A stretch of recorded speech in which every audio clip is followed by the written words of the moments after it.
Welcome back mga kabayan. Nagbabalik po muli ang inyong lingkod upang magbigay sa inyo ng mga bago at nagbabagang mga balita.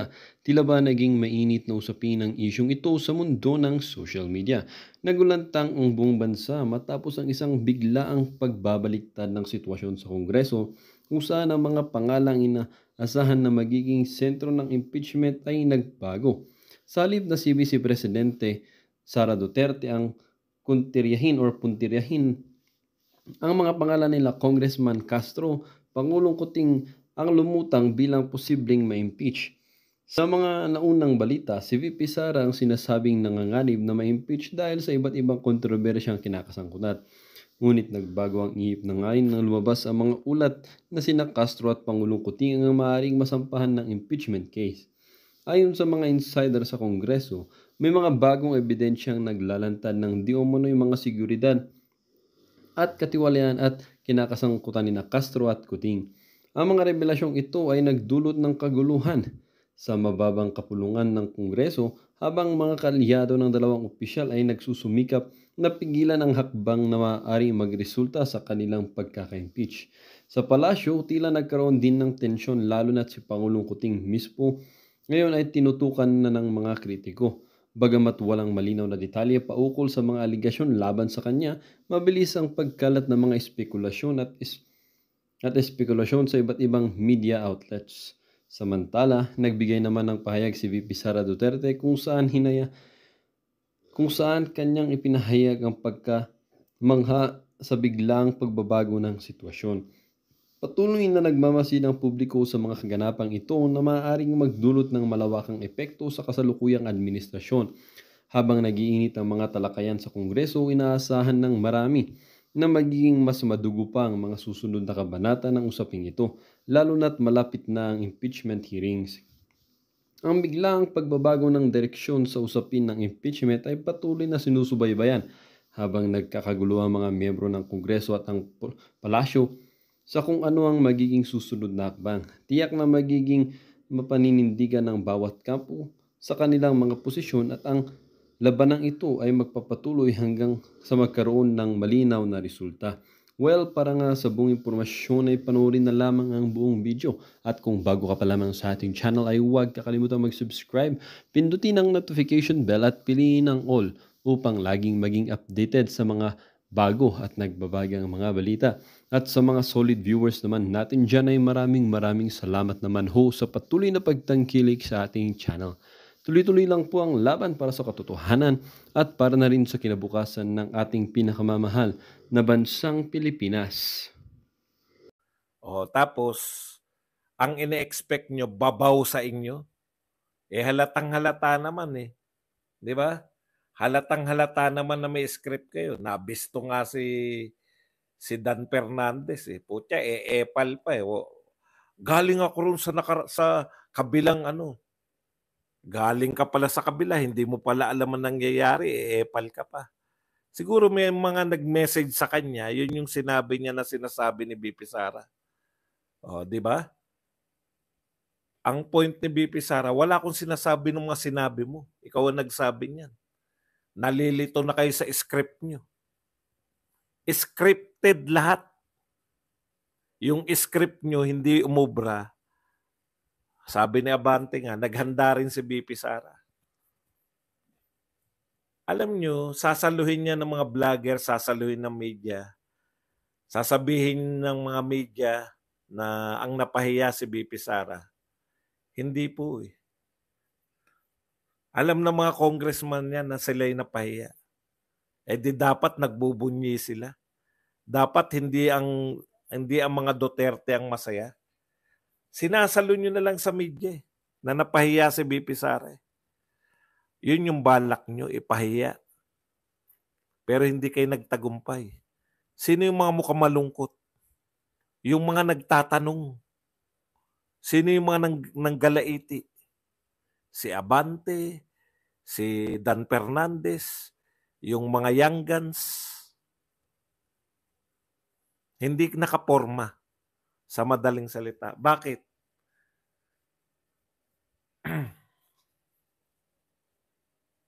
Kasi nga, Brinik nyo yung tradition nyo ng pagbibigay galang sa presidente at vice president. Okay, bakit hindi nyo rin isalang yung presidente? Di ba? Okay. Yun eh. Yung kayo may kasalanan kung bakit kayo napahiya. Punta na po tayo rito sa sinasabi ni Representative Castro.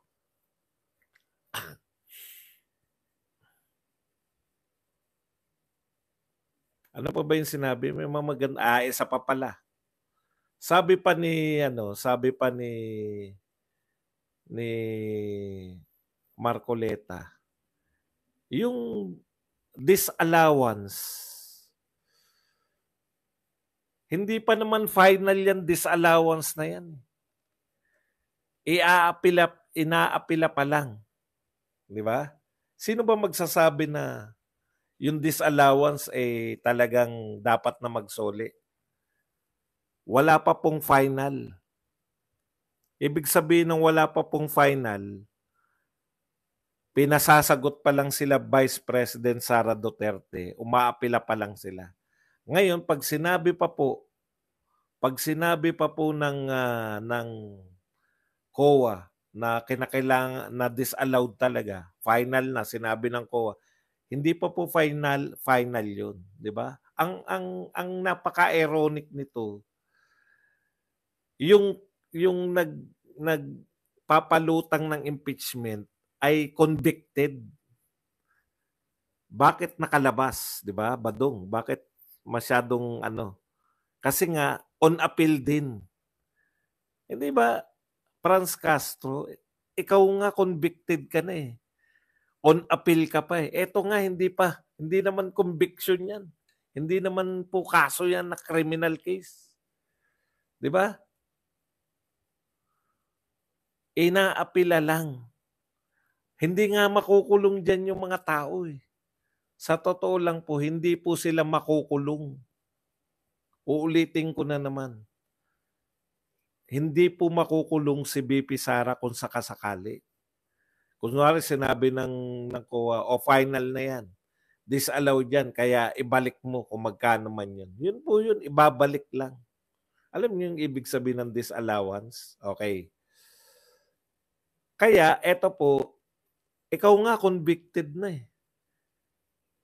Bakit ka nakalaya? Kasi on appeal pa. Inaapila mo pa sa mas mataas na korte. Hindi naman nadidismiss yung kaso mo pa eh. Di ba? Hindi naman nadidismiss eh. O tignan natin kung bakit daw impeachable.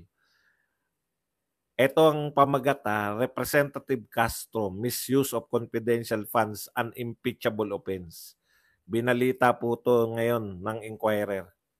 Alam niyo naman yung mga media natin. ACT Teachers Party List, Franz Castro maintained that the misuse of taxpayers' money, particularly confidential funds, is an impeachable offense. Impeachable offense daw. Wala naman pong problema eh. Impeachable offense. Pero, but wait. No? Hindi po pwede na si BP lang po yung, alimbawa, pagbigyan natin, kunwari totoo. Halimbawa, totoo yung sinasabi ni Castro na impeachable offense, yung misuse ng confidential. Talaga naman no? Ang problema kasi, paano ba nagkaroon, kasi naka pa rin yan, nakakawing yan dun sa, bakit may confidential fund, samantalang wala namang confidential fund no sinimulan si Lenny. Di ba? O ganito po balik lang natin Castro and Company. Nung umupo si BP Sara, kalagitnaan ng 2022, walang confidential fund si Lenny. Hindi niya alam kung paano ginagamit yun. Kulang nga eh. Okay. Siya lang yung walang confidential fund sa lahat ng mga naging BP. Ngayon, ang tanong, paano nagkaroon ng confidential fund si Sara Duterte? Nang hingi. Kung sinasabi niyong mali, impeach nyo rin si Bongbong Marcos. Bakit? Siya yung nagbigay ng pondo. Saan ba galing ang pondo na yan? Kay Bongbong Marcos. Binigay kay Sara Duterte. Ngayon, kung ini-insist nyo na mali na magkaroon ng confidential fund si BP Sara, impeach nyo rin si Bongbong Marcos. Alam niyo yung ibig sabihin? Hindi po pwedeng si BP Sara lang. Nanghingi siya, binigyan siya, gagastusin niya. Ninakaw ba? Hindi naman eh. Si Castro na nga nagpapakita kung saan na, ayan no, kalat na, kinalat ni Castro, kinalat ni Igan. Dapat tong mga to, sampahan ng mga, kung tama ba na kinakalat yan. O yan, reward, 10 million. Payment of reward, 34 million. Payment of reward, 24 million. Payments for tables, chairs. O alam mo pala kung saan eh. Misuse ba yan? Malibang gamitin na reward at impormasyon? Pwede, di ba? O, kaya nga eh. Yun yung problema sa inyo. Gusto nyong impeach si BP Sara pero ayaw nyong banggitin na yung pera na yan, kung mali yan, impeach nyo rin yung nagbigay. Si BBM. Hindi nyo pwedeng gawin yun, di ba? Okay. Usapin ng impeachment. Alam nyo po, tinutulak nyo yung mga supporter ni... Tignan nyo yung nangyayari sa KOJC. Ang mga supporter ni Pastor Kibuloy, talagang wala na sila eh. Wala na sila magagawa kundi magwelga, magrally, di ba? Hindi naman po lang yan yung mga Duterte supporter eh. Ngayon, impeach nyo, ang dami na pong nangyari dyan sa mga impeachment na yan. No? Pag sa impeachment po kasi, pag tinuloy nyo po yung impeachment na yan, interesado lahat ng tao dyan eh. Politicize po mga, mapopoliticize po ang mga tao. Kahit ayaw nila, manunood sila ng impeachment. Ano ba ginagawa kay BP Sara? Tapos makikita nila kung paano nyo i-railroad yan. Di ba? Makikita nila na yung talagang ginagawa nyo ng paraan para hindi na makatakbo si BP Sara. Yun lang naman yun eh. Sa tingin nyo ba yung pag napapanood ng tao yan, walang gagawin yung mga tao? Tandaan nyo, ang natitirang pag-asa ng mga Duterte supporter, si BP Sara, malaki ang tsansa na maging presidente. Kumbaga, willing to wait naman kami, no? Pero kung yung willing to wait namin ay tatanggalin nyo pa, ano pang gagawin namin? Tinulak nyo na kami. Alam nyo yun, nasa pader ka na. Wala ka nang gagawin kundi parang binibigay, wala na eh, wala kayong iniiwang chance eh.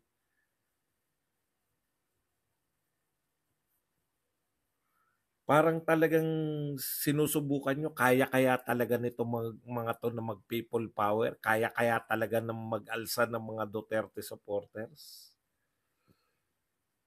Si BP Sara po yung natatanging pag-asa namin na balang araw matatapos din tong lahat ng ito, no? Balang araw pag si BP Sara na presidente, gaganda na naman yung takbo ng Pilipinas. Tatanggalin niyo yung balang araw namin.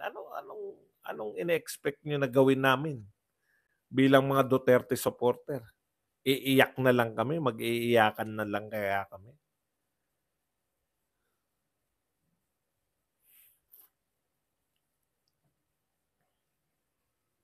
Mamaya po mga tanong ha. Tanong mo yan mamaya. Oh, galing nga yun sa Office of the President. Kaya kung mali yun, sampahan nyo na impeachment si BBM. Hindi nila eh. Di ba? Hindi nila sasampahan ng impeachment yun. Amo nila yun.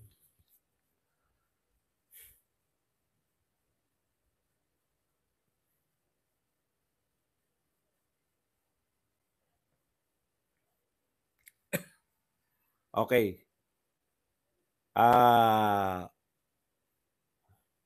Yung may magandang sinasabi rito si Franz Castro.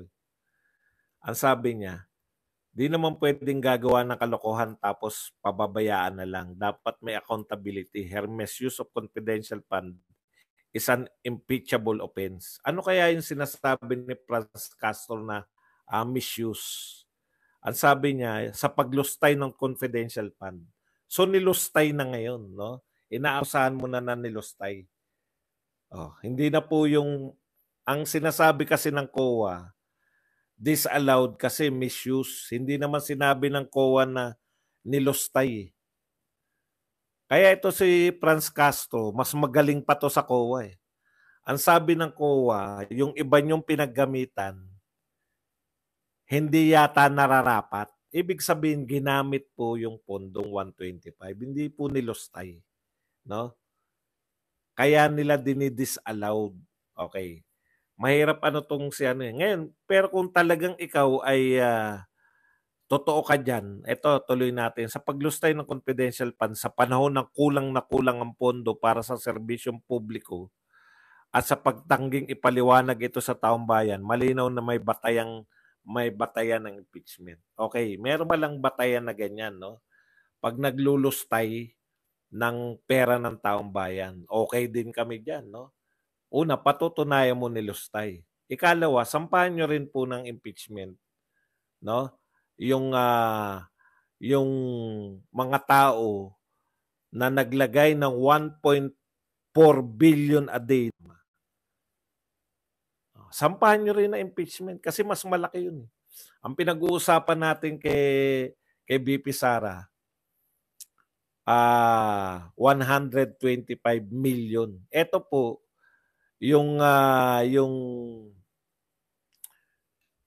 ito pong 1.4 billion a day po to. Ano po ba mas malaki? Mas malaki pa po yung point eh. 125 o 1.4 billion a day. A day. Mas malaki po yung butal kaysa sa pinag-uusapan natin. Kung totoo kayo na tapat sa sinasabi nyo na gusto nyong impeach yung mga naglulustay, bakit ayaw nyong imbestigahan yung 1.4 billion a day? Sino nagpondo niyan? Hindi pala pwedeng imbestigahan. Bakit? Kayo yan. Kayo nagpondo niyan. Di ba? Nakukuha nyo? Pwede naming impeach kahit sino. No? Wag kami. Yung 500 billion na ayuda. Bakit kayo mamimigay ng ayuda? Tanong ko rin sa inyo. Ngayon, kulang na kulang ang budget natin. Bakit tayo mamimigay ng ayuda ngayon? Samantalang wala namang emergency, wala namang pandemic. Mas malaki pa yung pondo sa ayuda ngayong walang pandemic. 1 taon. Atong 2025, mas malaki na po. Ang budget na pang-ayuda ngayon, 600 billion ang pinag-uusapan eh. Doble na po. Ngayong 2025 lang, doblehin nyo yung budget ng ayuda ni Pangulong Duterte ng 2 taong may pandemic. Hindi po ba mas karapat dapat yung imbestigahan yan? Hindi pwedeng imbestigahan. Bakit? Namimigay ng ayuda si Martin eh. Amo nyo yun eh. Di ba? Pag amo nila yung naglulustay. Lustay ang tawag niya sa paggamit eh. Gamitin natin yung termino mo. No? Anong justification ninyo sa pamimigay ng ayuda ngayon? Wala namang pandemya. 2 taon namigay si Pangulong Duterte. 8,000 kada isang bigay. 16,000 ang natanggap ng mga taga-syudad. 16,000. 16,000. Ngayon po, ang daming hindi nakakatanggap pero doble-doble po. Doble ngayong taon, 2024, doble na naman sa 2025. Times 4 na, buhat nung nagsimula kayong magbigay ng ayuda. 4 na beses na. Kumbaga, kung tuloy-tuloy yung ayuda ni Pangulong Duterte, tuloy-tuloy yung pandemya, 8 taon na yan sa loob lang ng 2 taon. Grabe, no? Grabe yung... Tapos, kino-question nyo yung daang 125 lang. Kino-question nyo yung 125. O, isa pa nakakatawa. Nanghihingi ng budget yung PhilHealth sa Kongreso. Humihingi ng 70 million mahigit. 70 billion. Bakit kayo manghihingi ng budget sa kaban ng taong bayan? Pinamimigay nyo nga yung budget nyo. Sobra nga budget nyo, di ba? Bakit manghihingi pa kayo? Yun ang hindi ko maintindihan eh. Pinakuha nyo kay Recto yung 90 billion na budget. Kinukuha ni Recto, 30 billion na nakukuha mula doon sa 90 billion. Tapos manghihingi kayo ng budget na 70 billion. Di dapat hindi nyo na pinakuha, yun na lang. Hindi po 5 billion ayuda, 500 billion ayuda. Ngayon, next year po 600 billion. Tinatama lang po natin, hindi po 5 billion lang. 500 billion ang ayuda ngayon. 600 billion ang ayuda next year. Ano sabi ni Vic Rodriguez? Yan po ay halatang halata na pang-eleksyon niyang ayuda na yan. Wala namang pandemya ngayon. Ano yung need para mamigay ng ayuda? O wala kayong natatanggap, di ba? Yan pa problema. Saan napupunta yan? Bakit hindi nyo imbestigahan? O dapat talaga hindi bigyan ng budget ngayon itong PhilHealth. Bakit hindi dapat bigyan? Hindi dahil ayaw ko magkaroon ng budget ha. Ipakukuha nyo lang eh. Hindi po crime yan. At saka wala pa po sa Supreme Court. Ang appeal pa lang po narito sa COA. Apurado masyado sila eh. Kung ang pagbabatayan nyo po yung COA, hindi pa po final yun sa COA.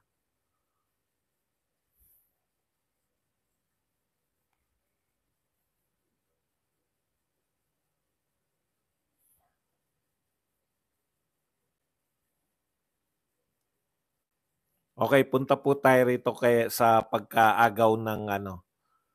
Alam nyo, ito, Skoda, no?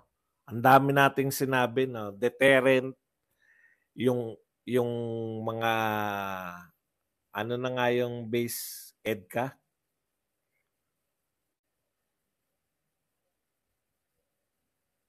Ano na nga yung mga base militar ngayon ng US dito? EDCA ba? Tama ba? Hindi yata EDCA. Nakalimutan ko na.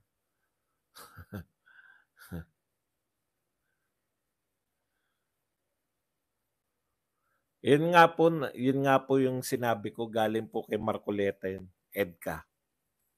Sabi nyo, EDCA defensive, di ba? Sabi nyo kaya natin dinamihan yung EDCA. Una, di ba? Yung una, katwiran nyo dahil ayaw nga natin ng bases. Para lang yan sa pag may sakuna, makakatulong sila sa sakuna. So nagkasakuna, wala tayong nakitang Amerikano. Tapatan tayo ng mga pambobola. Walang Amerikano, di ba? Okay. Tapos, defensive, mahirapan gawin ng China yung kasi ang daming EDCA eh. So, ito ang balita ni Tiglaw. 3 collisions incident in the past week by which China. Kala ko lang, yung normal lang na collision. China's Coast Guard ship successfully prevented Philippine Coast Guard vessels from entering Skoda Shoal in the Spratlys point to this shameful reality. According to Rigoberto Tiglaw to Ferdinand Marcos Jr. administration has de facto lost the area to China's total control. Ano po yung ibig sabihin ng de facto? Legally, na pinaglalaban pa rin natin yan. Pero yung ibig sabihin ng de facto, yung actually controlling, no? Yung actually may control sa area, yung China na, no? Okay. Ito po yung resulta. Sinasabi natin to eh. Dapat natututo tayo. Ay, nariyan ba si BMR? BMR, kumusta naman? Dapat natututo tayo sa ating history. Yung history natin na nagmatapang si Noynoy, dun panahon na yung mga Chinese ay talagang tinayuan nila ng mga ng artificial island at ngayon mga base militar na nila.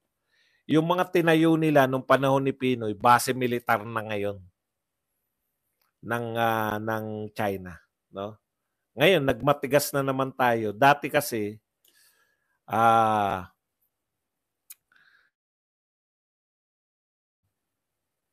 dahil kaibigan natin yung China, as is where is. Wala, kumbaga, kung saan yung mga nasakop na dati, pag upo ni Tatay Digong, galangan lang, di ba? Kasi nag-usap sila ni Xi Jinping na where is as is. Kung nasa na tayo, yun na yun. Igagalang na natin yung mga posisyon. Walang mag-advance. Yun po yung pakikipagkaibigan. Yung sinasabi niyong katraidoran. Na, no? Ang tawag po dyan, diplomatic relationship. Naagawan ba tayo ng teritoryo? Hindi. Ngayon, ang tapang-tapang natin, binibigyan natin ng yung China nagmamatapang pala kayo, di lusubin na namin yan lugar na inaangkin nyo. May magagawa ba tayo? Ano sabi ni Rito? No? To send a clear message for PCG, Philippine Coast Guard vessels, to stay away from the shoal, China the other day deployed to the area. Hindi na po Chinese Coast Guard lang ang dineploy nila. Not just 6 of its CCG, Chinese Coast Guard vessels, but also one of its most powerful destroyers of the 055 type. Its most modern and powerful destroyer class ship. So ito po, ang dineploy na nila dyan sa dating disputed territory. Dineployan na nila ng destroyer.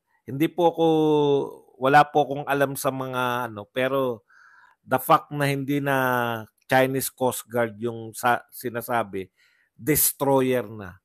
Barkong pandigma na. No? Real talk po. Kumbaga,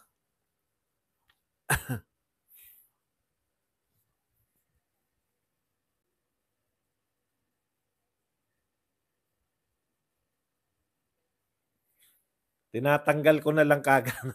hindi ko po kaaway si Tatay Digong, pero yung galang, di ba? Paggalang. Wala talaga iba rito, hindi marunong gumalang eh. Okay. So sa madaling salita, mga kapatid, ugaling-ugali nyo na na yung mag-announce kayo dito na wag na kayo manood diyan kay Badong. Ito may dapat tayong panoorin, mas importanteng tao to. Tatanggalin ko lahat ng mga nananawagan dito ng kung ano. Gusto niyo manood ng hindi si Badong, di ba? Gusto niyo manood ng hindi ayaw niyo kay Badong, pupunta kayo rito para manawagan na wag na manood diyan. Labas lang po kayo. Pero wag kayong mananawagan, no? Wag po kayong mananawagan na umalis sa akin habang ako po ay nagla-live, no? Galang lang po. Hindi po ako nagagalit, cool lang po ako ngayon. Pero sana yung kortesiya, di ba?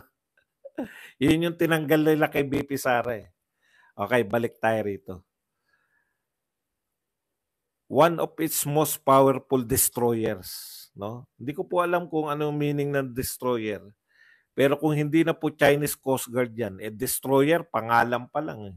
Alam mo na kagad na barkong pandigma na.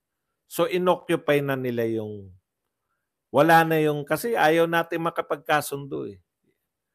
Si Pangulong Duterte, malinaw po sa kanila, no? Sabi ni Pangulong Duterte, nagre-request ka, Mr. President, huhukayin na namin yung yaman dyan. Pasensya ka na, Mr. President. Hindi ko maaalaw yan. Hayaan mo na yung mga susunod na henerasyon sa atin, yung mga anak na natin na magresolba. Pero ang kasunduan lang nila, as is where is. Wala tayong abantehan.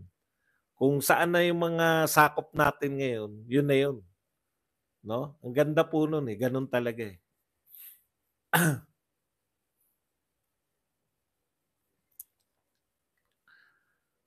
Okay. Ngayon, ang malupit pa nito, sabi pa niya, no,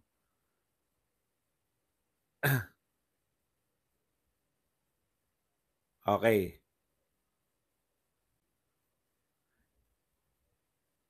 Expected, yung gobyerno ni Noynoy, at ngayon po ay gobyerno naman ni PBBM, expected the US to come to succor of Philippine vessels even if only symbolically, di ba? Yung magpakitang suporta ba? Suportahan nila yung Pilipinas kahit na hindi talaga makipagbakbakan sa China. Yung katulad nung yung abang nariyan China, makita man lang by escorting the PCG vessels from a distance, di ba? Yun yung ina-expect natin, yung magpapakita lang yung US. Pero sa kasawiang palad, hindi po nagpakita yung US doon sa habang nagde-deploy, no? So talagang kasi ang US po, no? Meron na silang mantra niyan eh. Napaliwanag na nila ito po, the Americans were nowhere to help. Wala pong mga Amerikano para tumulong.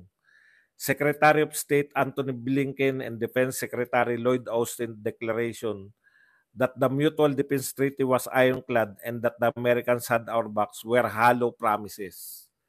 Katulad ng dati, no? Talagang hindi mo maasahan. Pero may katwiran po sila eh. Ang sinasabi po ng Amerika, pag kayo nilusob, pero pag sa disputed territory, hindi kami makikialam. Disputed territory yan eh. Kaya bahala kayo sa buhay niyo, sa madaling salita.